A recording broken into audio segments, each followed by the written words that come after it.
वाद निर्माण झालेला आहे आणि दोन गट आमने सामने आले, काँग्रेस आणि अखिल भारतीय विद्यार्थी परिषद. तर त्याच्यामध्ये जो वाद सुरू आहे त्या संदर्भात आपण काय सांगाल?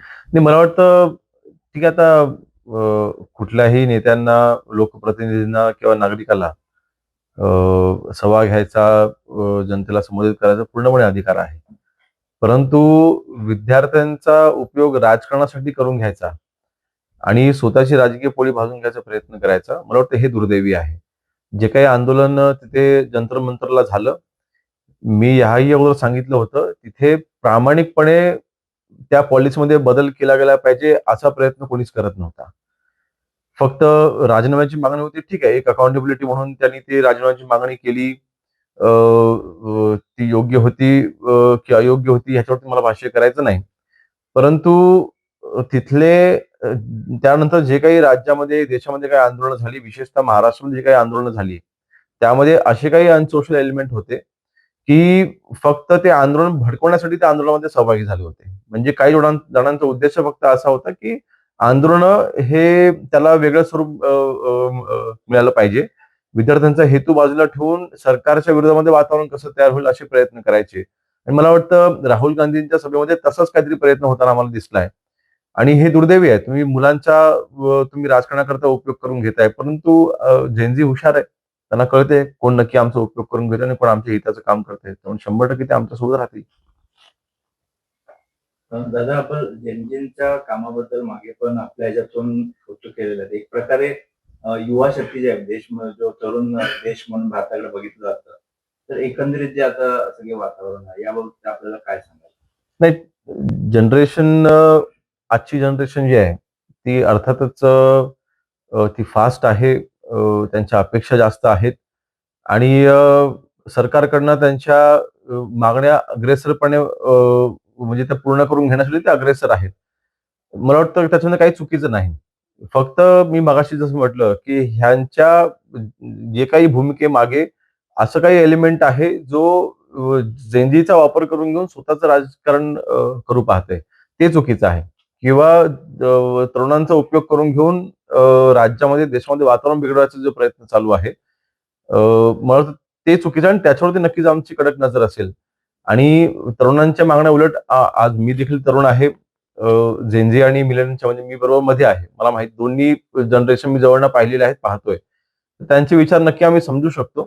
त्यांच्या समस्या जास्तीत जास्त जाणून घ्यायचा आम्ही प्रयत्न करतोय. त्यांच्याशी थेट संवाद जास्तीत जास्त करायचा आम्ही प्रयत्न करतोय. माननीय माननीय श्रीकांत शिंदे साहेबांनी देखील यामध्ये पुढाकार घेतलेला आहे आणि तरुणांना नक्की जे अपेक्षित आहे ते काम करण्याचा आम्ही प्रयत्न करतोय. गोगावलेंची निवड जाहीर झाल्यानंतर पालकमंत्री म्हणून तटकरेंकडून त्यांना टिवसण्याचा प्रयत्न होतोय. आणि आता मला वाटतं त्या स्थानिक राजकारणामध्ये आता न पडता गोगावले साहेब आज पालकमंत्री झालेले आहेत. तिथल्या शिवसैनिकांची इच्छा पूर्ण झालेली आहे. आता शिवसेनेची ताकद तिथे द्विगुणित करण्याची आता वेळ आलेली आहे. एखादं पालकमंत्रीपद मिळाल्याच्या नंतर ती फक्त विकासात्मक जबाबदारी तर आहेच. परंतु त्या जिल्ह्यामध्ये आपला पक्ष आता अजून कसा वाढेल ह्याकडे फोकस बरेचशा असणारच आहे. त्याबद्दल कोणाला वाईट वाईट वाटायचं कारण नाही. जिकडे ज्या पक्षाचे पालकमंत्री आहेत तिथे ते तेच चाललेलं आहे. म्हणून मला वाटतं आज ह्या कुठल्याही वादामध्ये म्हणजे कोणाच्या वक्तव्यावरनं पुन्हा त्याला उत्तर द्यायचं, माझ्या उत्तरावरती परत ते काहीतरी बोलतील, मला वाटतं ह्या भानगडीत मला तरी पडायचं नाही. जी काही आमच्यावर जबाबदारी आहे मंत्री म्हणून, आज जे काही शासकीय जबाबदारी जी आमच्यावरती आहे ती पार पाडणं आणि शिवसेनेचा मंत्री म्हणून पक्ष कसा वाढवता येईल यासाठी प्रयत्न करणं. आपल्या मतदारसंघामध्ये भाजपकडून वारंवार आपल्याला राजकीय दृष्ट्या त्रास देण्याचा प्रयत्न केला जातोय, त्या संदर्भात नाही, मी भाजपकडून असं म्हणणार नाही. अनेक भाजपचे पदाधिकारी आज माझ्या सोबत आहेत. जी आमची हिंदुत्ववादी भूमिका आहे त्या भूमिकेमध्ये त्यांनी अतिशय महत्वाचा रोल भूमिका त्यांनी बजावलेली आहे आणि मला चांगली त्यांनी साथ देखील दिलेली आहे. आपल्या सरकारचं युतीचं महत्व हे त्या ठराविक कार्यकर्त्यांना नक्कीच कळतंय आणि आमच्यामधला समन्वय अतिशय चांगला आहे. हा ठराविक काही कार्यकर्ते आहेत दापोली मतदारसंघामधले भाजपमधले काही ठराविक कार्यकर्ते जे गेली 10 वर्ष माझ्या विरोधामध्ये आहेत. जे गेली 10 वर्ष मध्ये 2 इलेक्शन झाले विधानसभेचे. दोन्ही इलेक्शन ज्यांनी माझ्या विरोधामध्ये काम केलेलं आहे.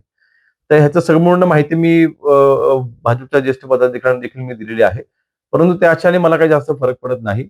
आज मूळ भाजप जी आहे ती माझ्या सोबत आहे आणि आम्ही समन्वयाने मतदारसंघामध्ये काम करतोय.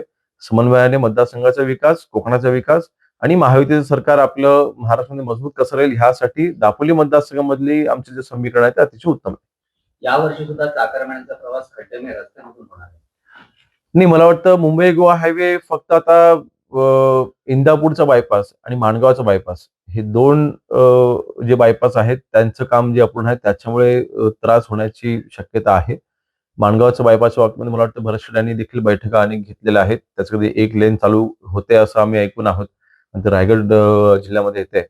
परंतु नक्कीच ह्या रस्त्याच्या बाबतीमध्ये जी काही उदासीनता अधिकाऱ्यांमध्ये पाहायला मिळाली त्याच्यामुळे जे काही नुकसान झालेलं आहे, जो काही विलंब झालेला आहे, तो नक्कीच म्हणजे त्याचं ते रेक्टिफाय करणे अत्यंत आवश्यक आहे. आणि हे बघता जो काही प्रवास आहे तो सुखकर कसा होईल, त्रास कसा होणार नाही, ह्यासाठी जी काही उपाययोजना करायची आहे, ते आम्ही करतोय. पूर्वतयारी देखील आम्ही करतोय. अनेक लाभार्थ्यांची घरकुलं पकडलेली आहेत वाळू वगैरे, तर काल आपण कडक भूमिका घेतली. घरकुलांच्या बाबतीमध्ये माननीय पंतप्रधान साहेबांनी ऐतिहासिक घरकुलं, ऐतिहासिक संख्या घरकुलांची आपल्याला मंजूर करून दिलेली आहेत. 30 लाख घरकुलं आपल्याला मागच्या 1.5 वर्षामध्ये त्यांनी आपल्याला मंजूर करून दिलेली आहेत. मोठ्या प्रमाणात घरकुलांची कामं चालू आहेत. अशा वेळेस महाराष्ट्र सरकारने जो निर्णय घेतला की 5 ब्रासपर्यंत वाळू ही मोफत उपलब्ध करून दिली जाईल, त्याची अंमलबजावणी 100% होताना दिसत नाहीये. आणि म्हणून ती नाराजी काल मी व्यक्त केली. ते 5 ब्रास वाळू आपल्याकरिता महत्वाची नसले, परंतु त्या लाभार्थ्याकरिता ते अतिशय महत्वाची आहे. आणि आता एका ब्रासकरिता अनधिकृत वाळू कोणी विकत घेतली त्याला ₹7,000 ₹8,000 तो पे करतोय. अधिकृत वाळू जर का उपलब्ध नाही, मग घरकुलासाठी वाळू येते कुठून? मी हा देखील प्रश्न उपस्थित केला. आणि म्हणून जे काही तहसीलदार आहेत, प्रांताधिकारी आहेत, मंडळ अधिकारी आहेत, ह्यांनी स्वतःहून पुढाकार घेऊन त्या लाभार्थ्यांना 5 ब्रास वाळू ही मोफत कशी उपलब्ध करून देता येईल. गरज पडल्यास ह्यामध्ये काही पॉलिसीमध्ये चेंजेस करायचे असतात, आम्ही त्याची देखील आमची तयारी आहे. परंतु ही 5 ब्रास वाळू आपण उपलब्ध करून दिली पाहिजे. नाहीतर मी उलट चौकशी करेन. प्रत्येक घरकुलाच्या बांधकामाला वाळू त्या लाभार्थ्यांना कुठून आणली, कुठल्या डेपोमधनं आणली, कुठल्या नदी सोर्समधनं आणली, कोणाच्या मार्फत आणली, ही सगळी चौकशी मी करायला लावेन. ठाकरे सेनेकडून वारंवार दावा केला जातो की पक्ष आणि चिन्ह हे आम्हालाच मिळेल. दावा करायला काय हरकत नसते. परंतु त्यांनी जी मागणी केलेली आहे की आम्हाला चिन्ह मिळणार नसेल तर तुम्ही चिन्ह गोठवा. मला वाटतं वंदनीय बाळासाहेब, शिवसेना आणि धनुष्यबाण हे जे समीकरण आहे, ह्याला मूळ माती द्यायचं काम जे उद्धवजींनी 2019ला केलं, त्याचेच हे परिणाम आहे जे आज ते भोगतायत. आणि आज कोर्टामध्ये अशी मागणी करणं की चिन्ह गोठवा, धनुष्यबाणाचं महत्व त्यांना किती आहे मला अजूनही आठवतंय.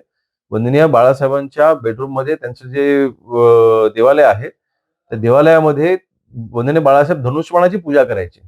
हळदी कुंकू वाहून रोज त्या धनुष्यबाणाची ते पूजा करायचे.